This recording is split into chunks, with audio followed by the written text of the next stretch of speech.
Hey, good morning. It's Jack Gately from Jack Gately Real Estate and the Online Real Estate Academy. Thank you so much for joining us today, Friday, the first Friday of the month. And we have a very exciting show for you today. We are going to cut to CNBC in just a second for the non-farm payroll number, the biggest data probably of the month. And that should be coming out any moment now.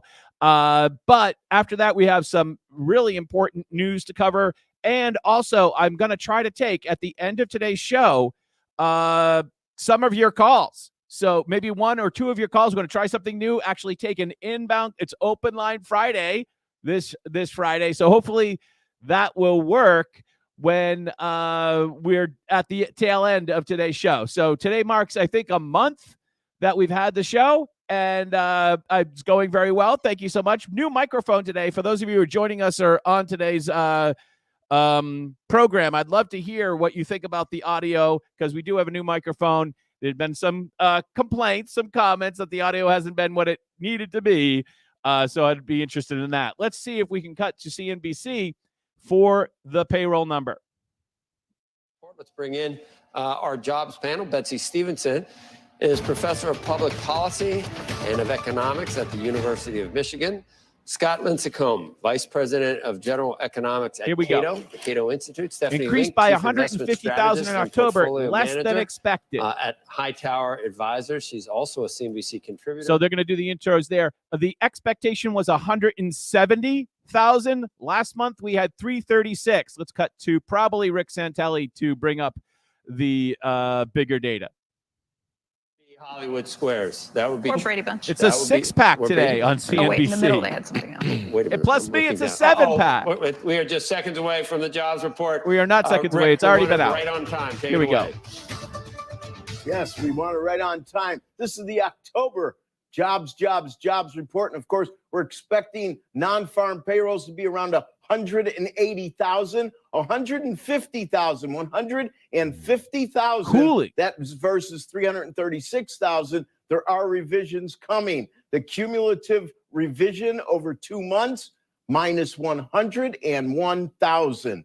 So that 336 turns into 297. Now let's move along, shall we? The unemployment rate, and do keep in mind our last look on the unemployment rate was pretty important because we had 3.8. It moves up again to 3.9. 3.9 would be the highest level going all the way back actually to January when we were at 4%. And just for a comparison, we were at 3.7 1 year ago if you look at October of 22 versus October of 23. Now, average hourly earnings up 0.2. Last month was up 0.2. It gets revised to up 0.3. Up 0.2 is basically the lowest levels that we've had going back to February of 22. If we look at average hourly earnings year over year, they're up 3.9%. That is something they're up 4.1%, up 4.1%. This is a new cycle low. If you look, since we hit 5%. All right, so what we're seeing here is that basically it's a fairly weak job number. Now, in the crazy Wall Street world, weak means good because that gives the idea that the Fed will continue to pause, or even what Wall Street wants is for rates to be cut. And so right now you can see that Santelli is talking about the 10-year note, which is now down again. It's down to 4.5. So we probably see mortgage rates down. It's still much loftier than 3.1 and 3.6 in Feb and March of 2020 pre-COVID, just to put some context to it. Average work week, 34.3. This follows 34.4. 34. Wow, look at that 10-year note. Just take a dive on the chart. It was hanging around 4.6. Mortgage rates as of yesterday were 7.51. And you're probably going to see mortgage rates go down again, because basically what this report is telling us is that the very long expected recession is on the doorstep.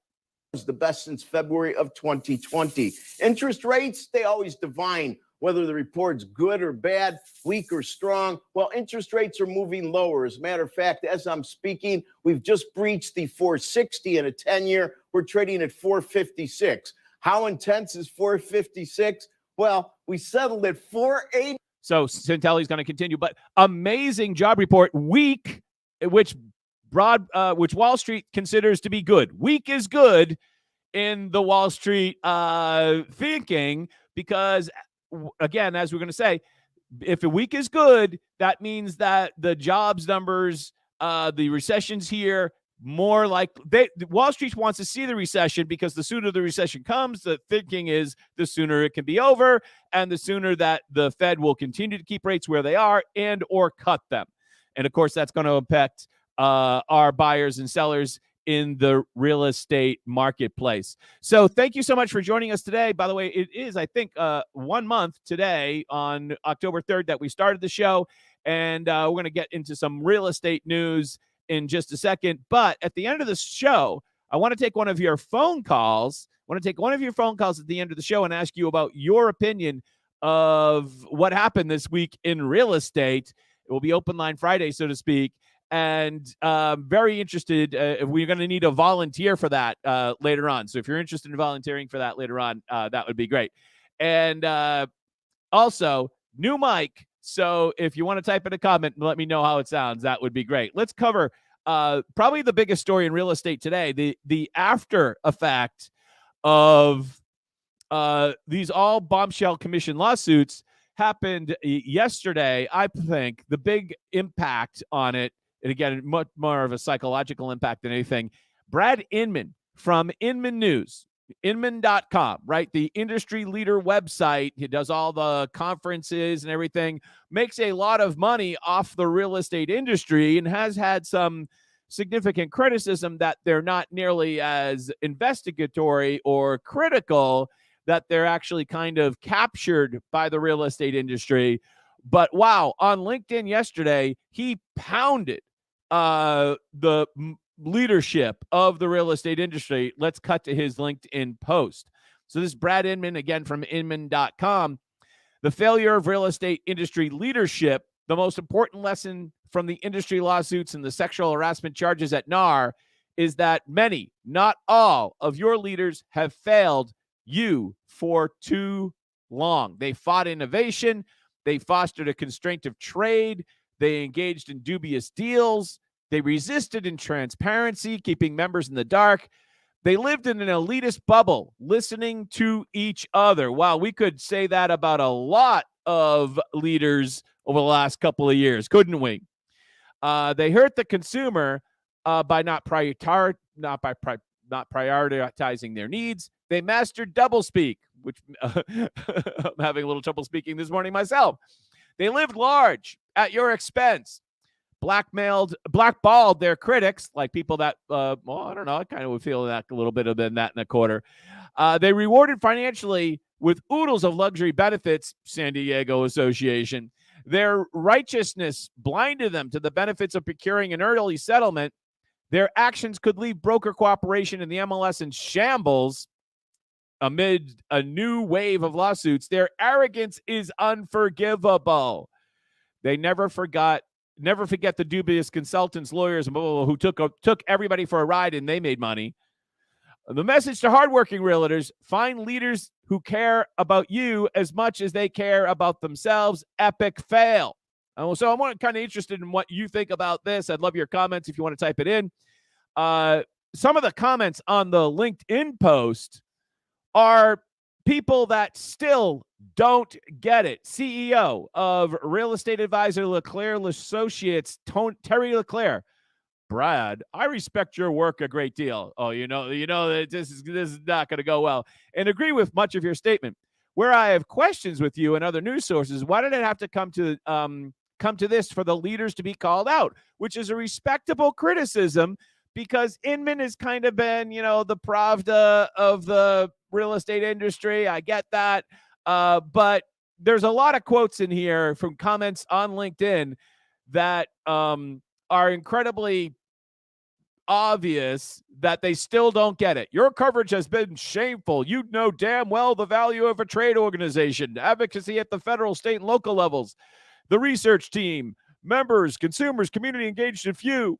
I've lost all respect for your news organization. You know how much I respect you, Brad. A litany of binary blanket statements doesn't make the situation any more clearer than the jury verdict, which is likely to be tied up in appeals and legal challenges. It's just these people still don't get it. Brad, I know how much you love to stir the pot. You truly believe stirring surfaces the good bits, the truth to the top. It's why you're a great journalist. The goal is to affect change, hopefully for the good. I don't think it's the best method for this. This feels like January 6th, riot, rampage at the Capitol, or removing Saddam Hussein from Iraq. Oh, my God. These people are lunatics. These people are out of their minds. Jack Hunter, a real estate broker and investor. I'm glad someone at your level has been able to speak so openly. It truly encourages a new generation of industry professionals to do better. Excellent. Great quote there from Jack Hunter.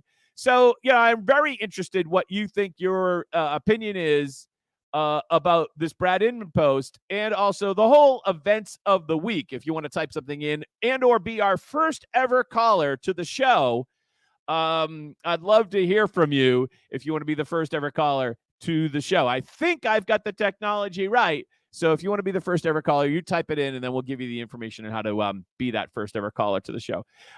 Yesterday, Bob Goldberg, who is the CEO of NAR, resigned, which seems like justified, obviously. When you lose a $5.3 billion lawsuit, you gotta go, right? His plan was to remain until the end of 2024. Now it doesn't look like he's going to make it to this Thanksgiving, and he's gone. So that's probably for the best. They have now picked a former Chicago Sun-Times executive, the former CEO of the Chicago Sun-Times, NAA Wright. Is that how you say her name? NAA Wright. She is now the new interim CEO out of Chicago. NAR is based in Chicago, where the executive offices are. National Association of Realtors CEO quits earlier than expected after federal lawsuit loss. Yeah, not a surprise. Not a surprise. We don't have any comments yet. I am shocked we don't have any comments yet. Let's take a look at the market. Again, yesterday's mortgage rates were at 7.51. 7.51. That is much better than 8. But I got to tell you, notwithstanding the job report that we just had, which is not a good job report, right? But in the crazy world of Wall Street, bad news is good news. Good news is bad news. And we're going to see the bond go down. Yes, it's just popped below 6, as Rick Santelli said. We're going to see this bond go down. But overall, we have a problem with America's debt, which I'm going to recommend that we're not going to go over this article in today's news, but you go over to foxnews.com and you Google this thing. The fuse in America's debt bomb just got shorter. I'm going to strongly recommend this article. The fuse on America's debt bomb just got shorter. And so even though the 10-year is dipping today on this jobs report, strongly recommend, once again, this article. The fuse in America's bomb debt just got shorter. All right, we'll jip back into CNBC and see what they're saying. The total amount of debt, about the longer-term fiscal trajectory of the United States with entitlements, that stuff was known. What I think was important this week, and the reason why we've had this very positive reaction in the bond market, was the Treasury market, the bureaucrats and the pencil pushers who do the refunding stuff took some of that off the table. They did two things. One is that they took pressure off the long end issuance, put it back into the shorter end of the coupon curve in terms of how they're going to solve the debt, issue the debt and pay the tab. The other thing they did is they told us, you know what? We think we have just one more quarter of increased issuance. So I think that's taken some of the edge off of a problem that was known and taken some of the unknowns out of the overall Steve, dire the numbers situation. aren't that big. The numbers aren't that big. And you know what? If they're wrong again on interest rates, let's just say, for example, rates are going to go to 10%. Once again, they may not be issuing enough long-term debt. And once again, they're doing the very simplistic thing. They're looking along the curve and issuing where it's cheapest to issue. Is that really the best strategy? I'm not sure. I don't agree with that, Rick. The problem is you said that the Treasury is doing everything correct. Well, if they're doing everything correct, they're issuing where the market told us it was okay to issue. half of 1% in August of 2020. What did they think? They were going to see negative? All right. So what Reisman is saying is that the government is refinancing where rates are lowest, which, common sense, that would make sense. But from a long-term strategic point of view, what you're much better to do is to lock in at a certain number long-term. And then if rates go low, you can refinance that. The risk is when you lock in at short-term, if rates go up, then there's a word for that. I think it's called bleeped. So yeah, that's how that works. I think rates are going to go higher overall because even though the economy tends to go into recession, we have this massive government spending, which is effectively a devaluation of the dollar. All right. So I didn't have a lot today because I wanted to focus on you. And if you want to call into the show and be the first ever call into the show and tell me what you think happened in real estate this week, and if you think I'm completely wrong, no problem. You can say whatever you want. Well, within reason. But I'd love somebody to be the first caller into the show. That would be awesome. And now would be the time to pick up the phone. Don't make me beg. Don't make me beg. But if there is nobody, then we will wrap it up. But I'd love somebody to pick up the phone and be the first ever caller. For anything, just to try it out. By the way, also, I'd love to hear your idea about the microphone because I think the microphone is better. We did a little trial yesterday after it arrived, and I think we have the levels where they should be. So no callers? Okay, be that way. Open call Friday, and we don't get any calls. Okay, no problem. In the meantime, we'll be back on Monday. Have a great Friday weekend. It's NASCAR championship weekend. Friday, Saturday, and Sunday races every day.